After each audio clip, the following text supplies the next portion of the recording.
everyone. I am the Garden and Worm Lady on YouTube. I own Feed Your Crabs, and this is my worm farm. So this is part of my indoor wormery. This is where I raise worms indoors and I produce my castings for sale in here.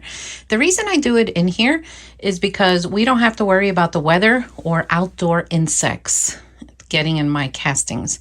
The castings that are produced here are very, very pure. This is the other wall where I raise worms. We have worms everywhere in this room. Our worms are raised in giant tubs to give them a lot of space to reproduce and create lots of castings and be happy.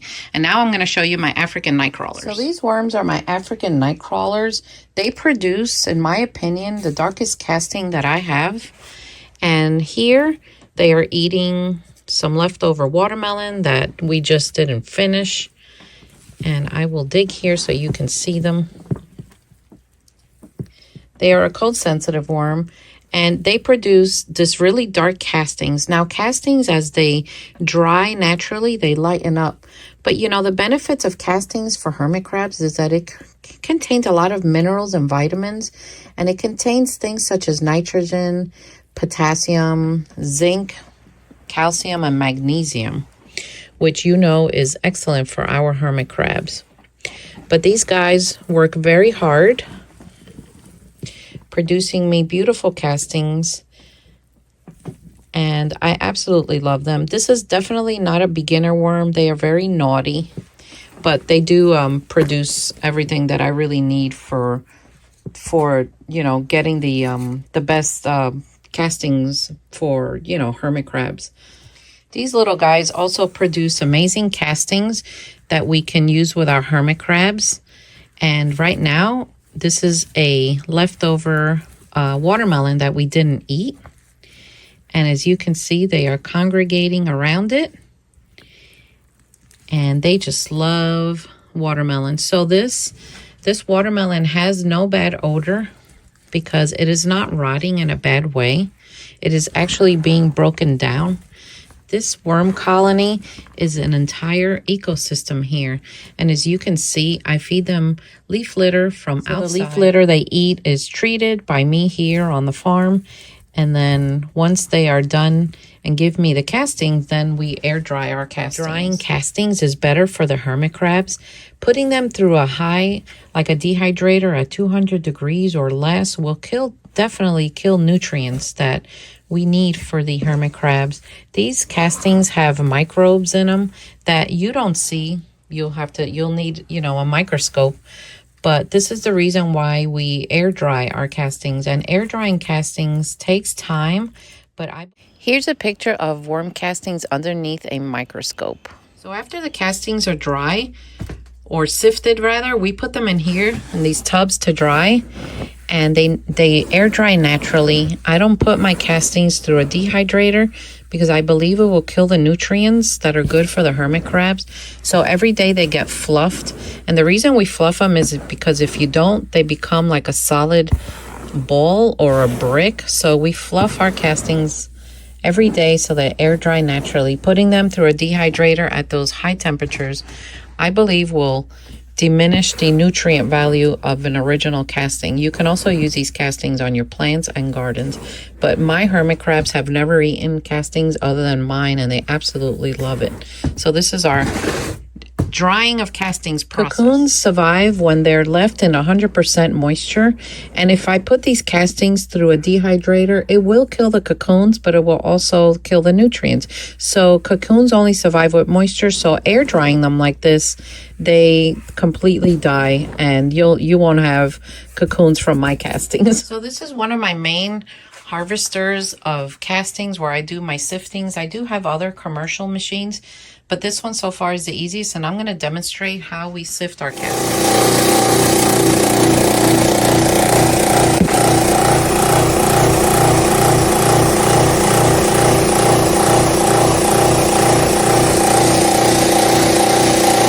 So here's the finished product. We then bag this up, put a label on it, list it, and it goes off to you guys. Another thing we feed our worms besides leaf litter is a worm chow that I make, and this is the powder you see here. A lot of commercial worm farmers will only feed corn, which if you only feed corn, I believe it's not going to give you the best castings for hermit crabs. So what I do is I grow and dehydrate fruit and veg, and besides the leaf litter, I grind it up. I make my own worm chow, and this is the product that I get, and I have had great success with this, and I've had great castings come out of this, and nice big fat worms. So how the worms eat is they come from underneath and they pull the food down. Worms poop 24/7. They never stop. They never get a break. And everything that is put in here is converted to pure castings. I never add fillers to my castings. These castings are pure. Oh my gosh, I'm obsessed. Obsessed. These are more worm castings. They're dark when they're wet, but as they dry, they lighten up. So worms reproduce cocoons, and each cocoon can have anywhere from 2 to 6 babies in it. I will say that my European night crawlers are known to have up to 6 babies in each cocoon, and I believe that is from the extra nutrients of just good solid food that I give them, kitchen scraps from our kitchen. Aren't they just beautiful? This tub of worms I'm showing you are my Louisiana swamp worms. They are a cousin to the red wiggler, which is also called an Acinia fetida, red worm, tiger worm. There are lots of names for composting worms. Acinia fetida is a scientific name. And look, this is a piece of leaf litter, and if you see that little white thing there, that is a springtail. There are springtails in our worm farm. They come naturally, and they don't compete with the worms unless they get in huge abundance. My worms reproduce very well, and I am going to show you a cocoon. These are cocoons from our Louisiana swamp worms, and light in color like this, that means that they've just been laid and they will hatch in about 30 days. My family and I love to eat corn on the cob, and I fed them an ear. So these are the Louisiana swamp worms. We're going to do this together. I have not seen what they are doing under here, so I am taking a chance and showing you. But I have full confidence that my worms are enjoying it. And as you can see, they are abundant right here where I believe the corn is.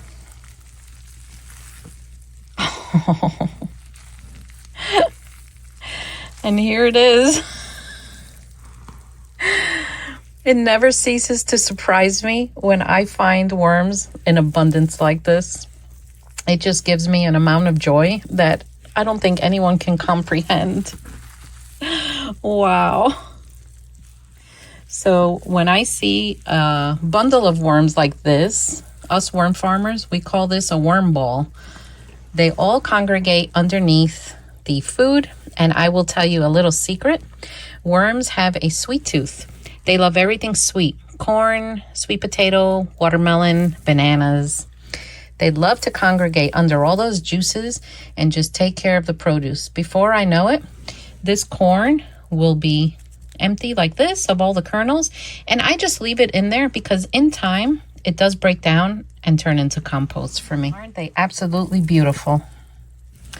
This is all worm castings that will be sifted and dried. And I sift it for cocoons and baby worms, and they go right back in the worm bin here to keep reproducing for me. These are my favorite worms that I actually raise. They are well behaved. My well behaved worm children right here. What are we gonna find? Oh boy. They're definitely going in and out. Oh, that feels so weird. Oh yeah, they're starting to dig into. Here you can see Radu. He's my Ecuadorian. He is my most boldest Ecuadorian, enjoying a leaf litter I gave him. You can see his little pincher there, taking little pieces off and breaking them off and just enjoying all the leaf litter we give them. They just thrive in leaf litter. To me, leaf litter is one of the essential things that they should have in their tanks, including green sand and worm castings, of course, with some kind of oyster shell is what I give my crabs. But leaf litter is one of their top favorites. And here he is just playing with it, breaking it apart. Sometimes Radu will take a leaf by the stem and just drag it away, and it is really fun to watch him do that. Worm farming is an amazing career to have, but I will say it is one of the messiest, dirtiest jobs I have ever had. You will have castings in your hair, in your shoes, in your pants. I've even had castings sprinkle up into my mouth. Yes, you heard that right. It is very messy, but it is very rewarding, and I cannot imagine me doing something else. Making hermit crab food and raising my worms is one of my top priorities, and it is something that I'll always do. I'll always have in my life.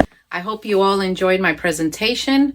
I want to thank everyone for watching. I want to thank Crabcod for having me. You can find me on YouTube as the Garden and Worm Lady, and on Etsy, Feed Your Crabs. I'll see you all next time. Take care.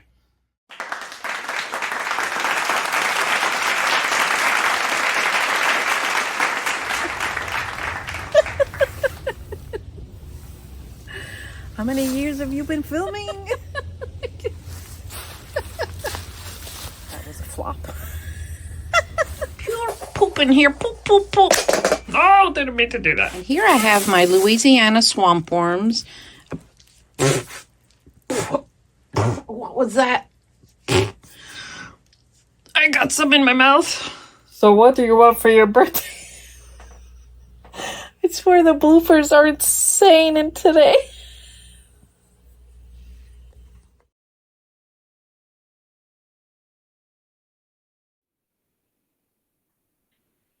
Sorry, that's been some kind of mix-up. Hi. Okay, can you hear me, Viv? Yes, good. Look, I put my special shirt on. I don't know where my video is. I'm sure it's out there somewhere. So we'll just do a live and have a little fun. And you guys have any questions? I did separate a few worms to show you if you want to watch them live. So I have 3 different species of worms that I have with me right now that I plucked out of their bedding to show you. So do you want to start with the biggest worm or the smallest worm? And if you guys have any questions, just pop them in here. I'm sure someone will put the thing across the screen and we'll figure it out. Okay, so the biggest, okay. So the biggest worm that I raise is an African nightcrawler. And where are they? Here they are. They usually get a lot bigger than this. These are just young ones. And when you look at them in a light, they have like a luminescence. It's kind of like a purpley color. They're very beautiful. They're very delicate. They're very cold sensitive. So you can't have these worms in like a cold climate or winter or anything like that. Once you have 50 degrees, they can die. They start dying off. So a couple of years ago, we had an ice storm here, and my wormery couldn't keep up with the temperature. So I lost about 80% of my African nightcrawlers, which was sad. But, I was able to bring them back by rescuing their cocoons. So these are the African nightcrawlers. Can you guys see me? So I've been raising worms 23 years now. And these are not my favorite worms. I do have a favorite. I know I shouldn't, but I do. And I usually favor them by behavior. These are the naughtiest worms that I have. They have a mind of their own, kind of like my Ecuadorian crabs. They kind of do their own thing. They will only do what I want when they feel like it. So I make sure that they are very spoiled and well treated, obviously, because I want them to behave. But I have raised these. This is a pretty big one right here. Yeah, I've raised them from my hand all the way up to here. They feel cold when you touch them, but these guys are heavy carbon eaters. They thrive on leaf litter and my junk mail and cardboard, and they just like everything in the browns. Sticks, like if I take any sticks and I put them through my commercial grinder, they'll eat it. So these are African night crawlers, and they're really cool. They're definitely not a beginner worm. These guys, if their bedding is not the way they want it, they will run. You'll wake up in the morning and find worms all over the floor.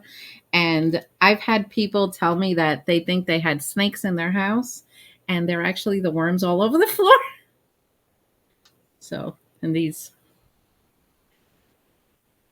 see, they're cool. See that brown stuff on them? That's the castings. So now let's move on to the medium-sized worm, which are also very temperamental. And these worms are very difficult to raise because in order to keep them large, you have to constantly change out their bedding and their cocoons and change them out. If you don't change them out, they for some reason shrink. No one has been able to figure that out. And so this is a European nightcrawler. They're more maroon in color, and that band is called the clitellum, and that's actually where they connect to reproduce. And the reason I know that is because I have caught them reproducing. So the head will slide underneath that clitellum, and they kind of make like a crisscross. And they'll stay like that for a little bit, and then eggs are produced and fertilized, and then, they pop out the eggs about 30 days later. They have a little yellow tail, and that's how you can identify them. This is an excellent bait worm. They tolerate cold water. They do well in rivers and streams, and they're a little plumper than the other ones.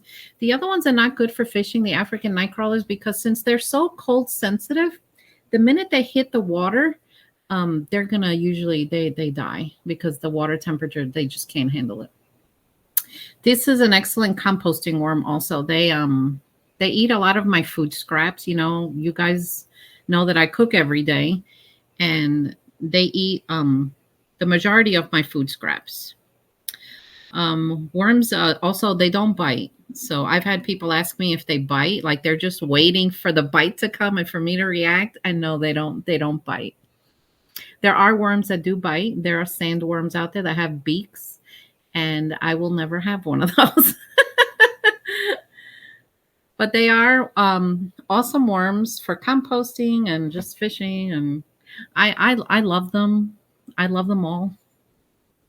So now I don't know how long I'm going to be here. I think it's 15 minutes, I think, or something, because at 1 o'clock is lunch. Now I have my absolute favorite worm. What's the process of starting a worm farm? How do you know the difference between the poop and dirt? Oh boy, that is tricky. So the process of starting a worm farm, it depends how big you want it. Some people start in a little shoebox or a little container from Walmart, like one of those plastic Tupperwares. You need bedding like coconut coir or peat moss. Some people use manure. I've used manure.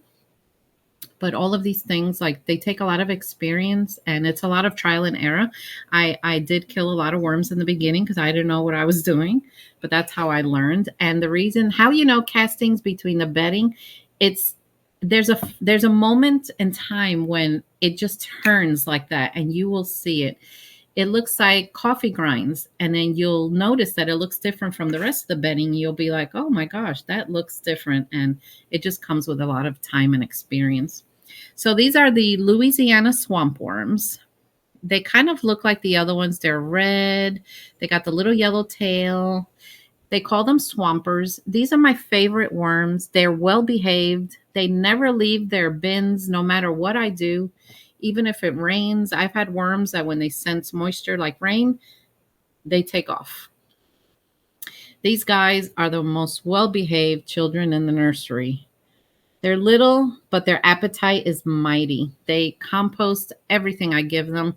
If you've looked on my YouTube channel, yeah, they're cute, aren't they? They're my favorite. I love them. People have dared me on YouTube to kiss them, and I'm not doing that. Their behavior, they're so nice. I just love them. I'm like, I appreciate you. And they're my favorite. There's only one other breeder in the country that I know that has pure stock like me. And it took me a while to convince him to send me some. I told him I just need a quarter cup. I'll breed them from there. And he did. And it took me a while to get them to the level that I have them. It took me about 2 years. But I love them. They're my absolute favorite. If I miss any questions, just please message me.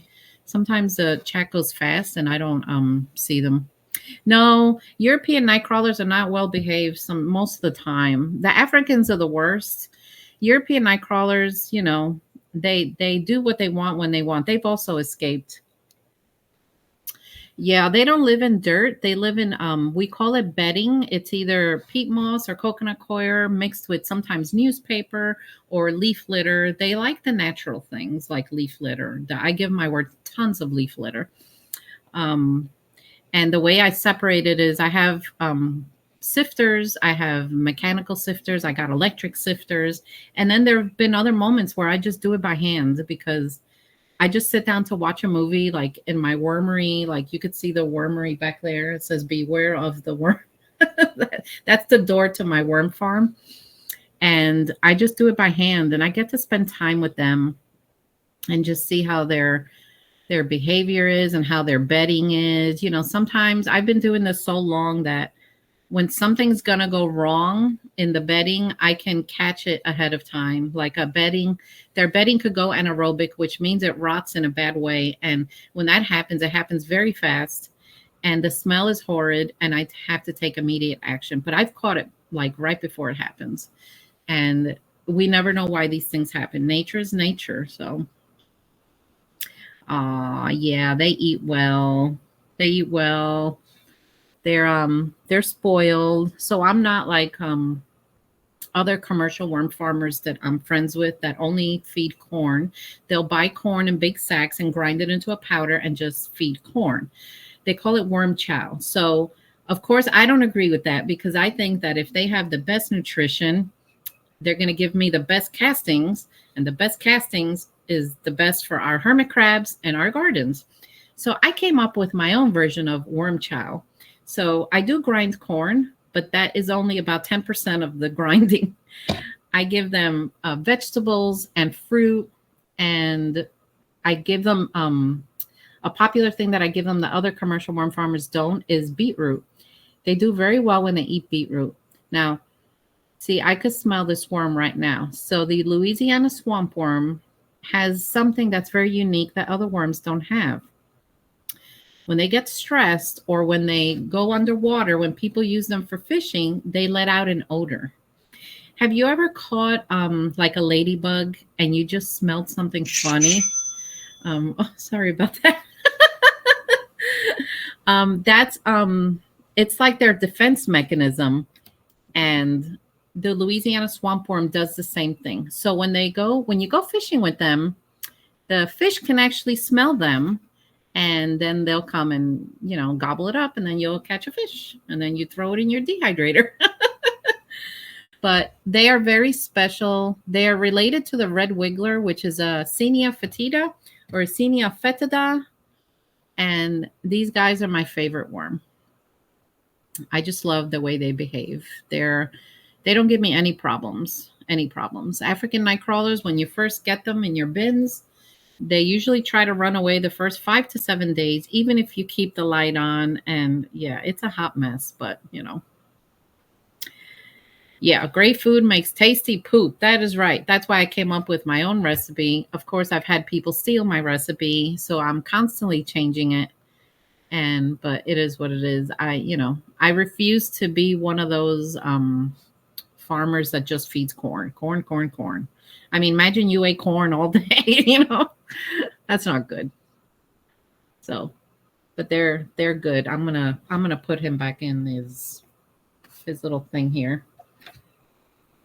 So the African nightcrawler he's the naughtiest worm, but I also think he's the prettiest worm.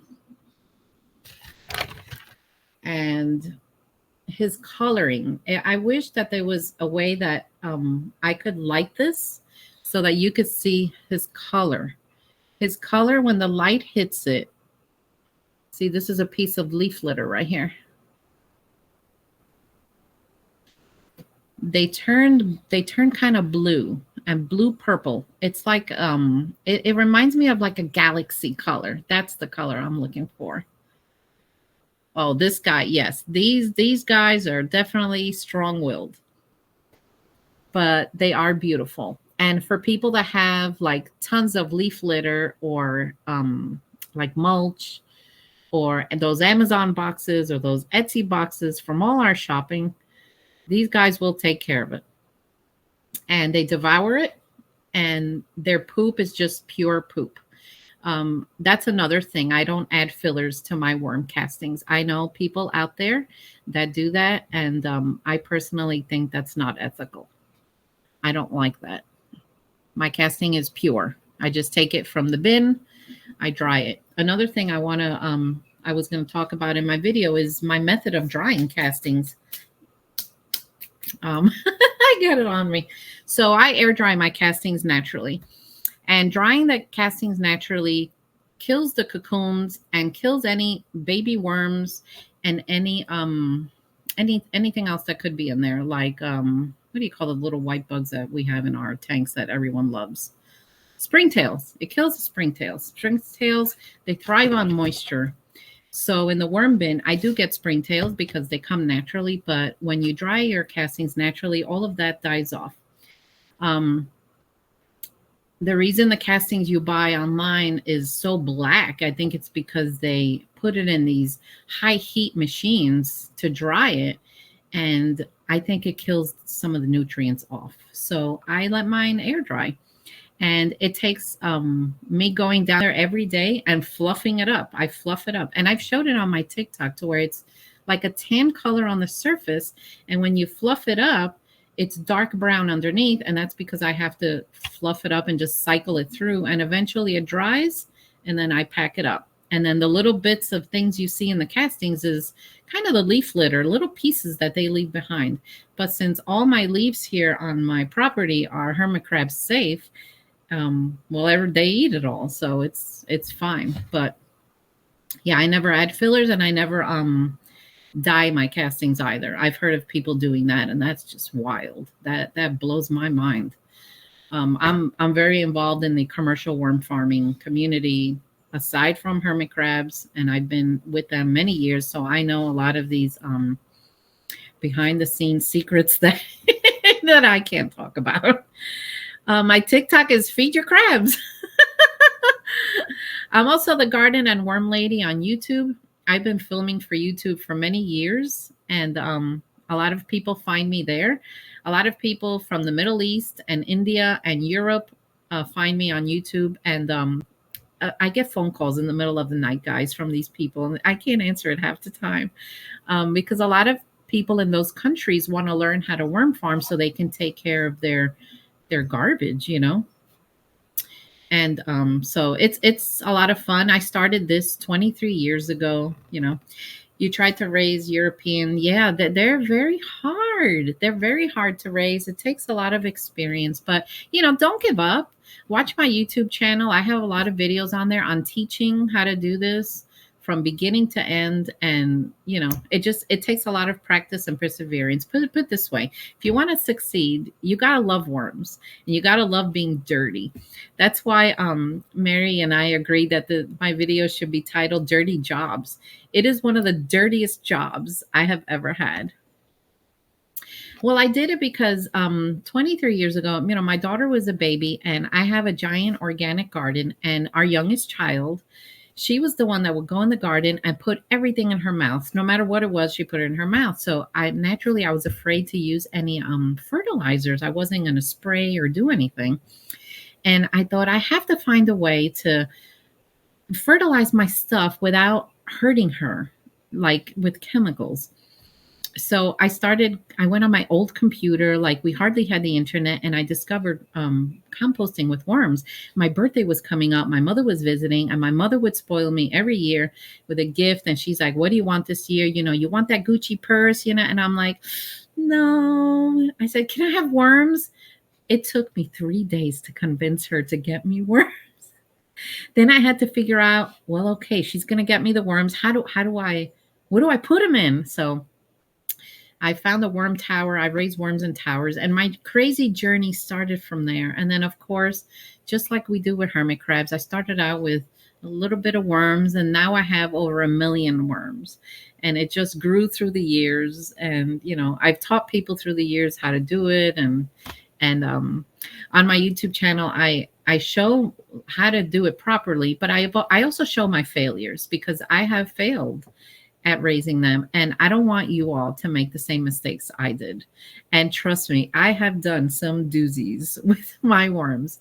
One year, someone dared me to put them on my feet, and I did that. And that was so funny. That was something else. Oh, I pressed something here. Okay. I thought I clicked myself off. But every year I try to do something funny like that for Halloween time. And people dare me. And I won't eat one though, and I won't kiss one. So I've been dared, but no. But do you guys have any other questions? It is a very dirty job. It is. No, I don't keep lids on my bins. And people have asked me, how do I maintain 80 bins that I have, plus the giant tubs that I have without lids? I do cover the surface with bubble wrap, but I don't put the bubble wrap like around the tubs to where they don't get any air. It just covers the surface. And with the light on, it keeps them contained. When worms are happy with their bedding, like their house that they live in, they won't leave. They won't have a reason to leave because the food will be in there. Right now, I have a giant watermelon that I cut in half, and half of it was bad. So I put it flesh side down inside my bin with my my worms are trying to escape, with my Louisiana swamp worms, and they're actually eating it from the inside out. So my worms that I notice when I also put like a pumpkin in there is they go underneath the skin and the flesh, and they eat it from the inside. They leave like the shell of the pumpkin. It is the strangest thing I've ever seen, but that's what they do. So yeah, all the scraps I have from my kitchen every day, I cook, scraps from the garden, they all get that. And then the worm chow is supplemented a lot through the winter because my garden is closed. But I still cook every day, so they get all the scraps. And what I mean by scraps is not the scraps from our plates. They get the fresh things. Like if I'm going to cut up a bell pepper, the end of the pepper goes in there. Onion, the ends of the onion, the skins, they go in there. Garlic too. There's videos out there that people say you can't feed certain foods because they are the forbidden foods, like citrus and lemon and all. My worms eat everything. Now, with that being said, you can't do it in excessive amounts. I would never take make a big pot of lemonade and then dump all the lemons in there.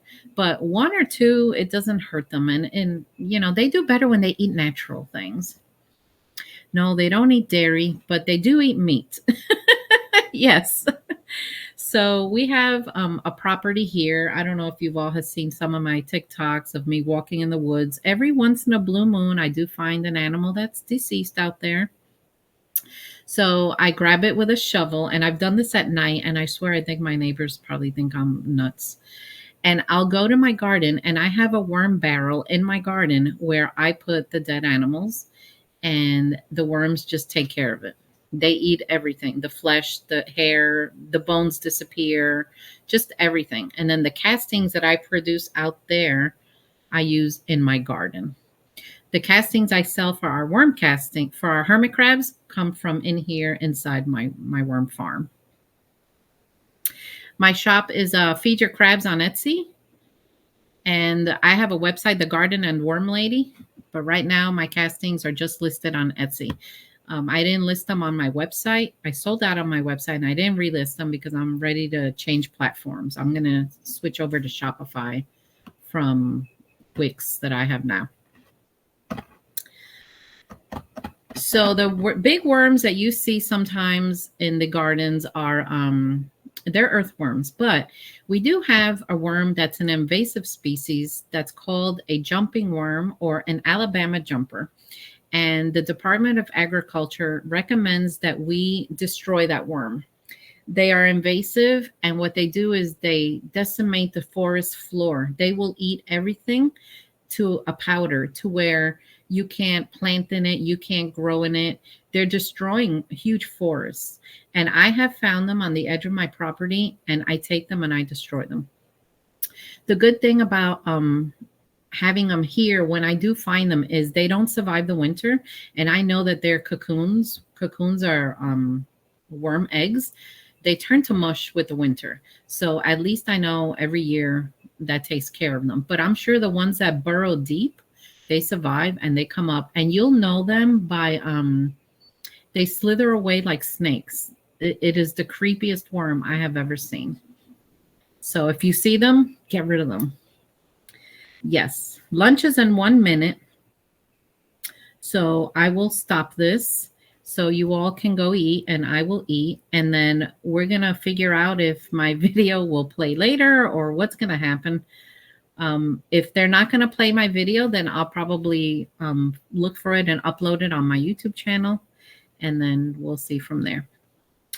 My worms are mine. I reproduce them. I don't buy them online. I did get them from a friend and they got me started. And so occasionally I do sell my worms. I have overstock of worms and I do sell them. But it's hard to ship them in the summer because they don't do well in the summer. These guys are trying to escape. Thank you, Kelly. Thank you, guys. If you have any questions, just message me and the Garden and Worm Lady on YouTube and Feed Your Crabs on TikTok. And you'll find me all over there. And I also have Feed Your Crabs on Facebook. Thank you. I appreciate that. Well, guys, take care. Happy lunch. And I'll see you all next time. Bye.